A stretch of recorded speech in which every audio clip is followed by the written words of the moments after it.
Welcome to super classes. मैं शकुन आफ्ताब सिंह।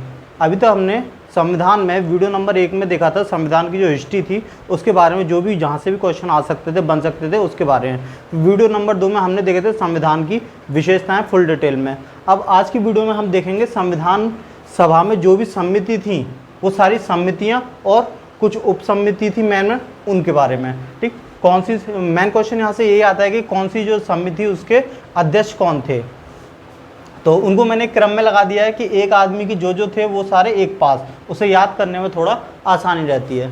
तो देखते हैं सबसे पहले प्रांतीय संविधान समिति। तो ये थे सरदार वल्लभ भाई पटेल इसके अध्यक्ष। ठीक है, यहाँ अध्यक्ष लिखे हुए हैं और यहाँ समितियों के नाम। तो इसमें 15 सदस्य शामिल थे और उनके मेन अध्यक्ष थे सरदार वल्लभ भाई पटेल। अब सरदार वल्लभ भाई पटेल की 4 समितियाँ, 1 2 3 4, ये चारों सरदार वल्लभ भाई पटेल की ही हैं। तो मैंने इनको एक पास में लिख दिया है। दूसरी थी परामर्शदाता समिति, इसमें 9 सदस्य थे, ये भी सरदार वल्लभ भाई पटेल। फिर अल्पसंख्यक समिति, वो भी उसके भी अध्यक्ष सरदार वल्लभ भाई पटेल। और मौलिक अधिकार समिति, उसके भी अध्यक्ष सरदार वल्लभ भाई पटेल। इसके बाद में आ जाते हैं जवाहरलाल नेहरू के अंडर में कुछ समितियाँ थी, तो उनको देख लेते हैं। तो ये इनकी भी 4 समितियाँ थी, 4 वल्लभ भाई पटेल की और 4 ही जवाहरलाल नेहरू के अंडर में समितियाँ काम करती थी। कौन कौन थी? एक तो राज्य समिति, वो जवाहरलाल नेहरू के अंडर में थी। दूसरा संघ संविधान समिति और संघ शक्ति समिति और उद्देश्य प्रस्तावना समिति। तो ये चारों थी जवाहरलाल नेहरू के अंडर में। इसके बाद में डॉक्टर राजेंद्र प्रसाद के हिस्से में 3 समितियां थी, 3 समितियों के वो अध्यक्ष थे।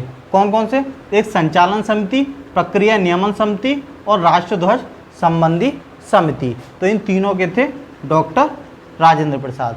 उसके बाद में प्रेस दीर्घा समिति, उसके उषानाथ सेन। फिर नेक्स्ट है प्रारूप समिति, ये काफ़ी इंपॉर्टेंट है। प्रारूप समिति, इसके अध्यक्ष थे या मसौदा समिति भी आ जाता है, मसौदा निर्धारण समिति वगैरह, तो मसौदा करके आया या प्रारूप समिति। तो इसके अध्यक्ष थे डॉक्टर भीमराव अंबेडकर। इनकी समिति में 7 लोग थे। अब उन 7 लोगों में सब जो मेन इंपॉर्टेंट हैं, एक तो BL मिश्र थे। ठीक है, उनने अपने टाइम में अपने जो संविधान समिति में जब काम चल रहा था उसमें उन्होंने त्यागपत्र दे दिया समिति से। और एक जो थे DP खेतान, उनकी उसी दौरान मृत्यु हो गई थी जब ये समिति अपना काम कर रही थी। तो कार्यकाल के दौरान DP खेतान की मृत्यु हो गई थी। इनकी जो जगह ली थी वो TT कृष्णमाचारी ने ली थी। ठीक है, तो यही 7 में से यही 2 लोग इंपॉर्टेंट हैं, इन्हीं को याद रखना है। और तीसरा डॉक्टर भीमराव अम्बेडकर, ये तो हैं ये मेन अध्यक्ष।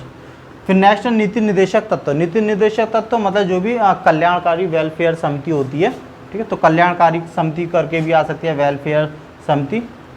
ठीक, राज्य या सरकार जो भी कानून बनाती है तो वो इनको ध्यान में रखते हुए बनाती है कि जो जन कल्याणकार नीति वगैरह हैं उनके बारे में। तो उसके थे TB शप्रू। ठीक है, शत्रु नहीं है, पापे रावड़ा हुआ है, शप्रू।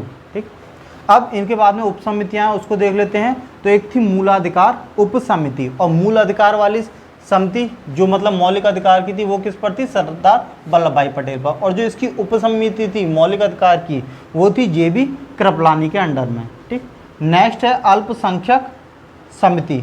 अब अल्पसंख्यक उप समिति, तो उप समिति अल्पसंख्यक थी, उसके थे HC मुखर्जी। तो इस तरह से ये जो संविधान सभा की सभी समितियाँ थे उप समितियाँ होगी। और बाकी हिस्ट्री मैंने 46 लेक्चर प्लेलिस्ट में है, उसमें फोल्डर बना हुआ है, मैंने पूरी हिस्ट्री करवा चुकी है शॉर्ट नोट्स के तौर पर। और भूगोल भी लगभग 29 लेक्चरों में वीडियो में मैंने पूरी भूगोल कंप्लीट करवा चुकी है, उसको आप प्लेलिस्ट में जाके देख सकते हैं। धन्यवाद।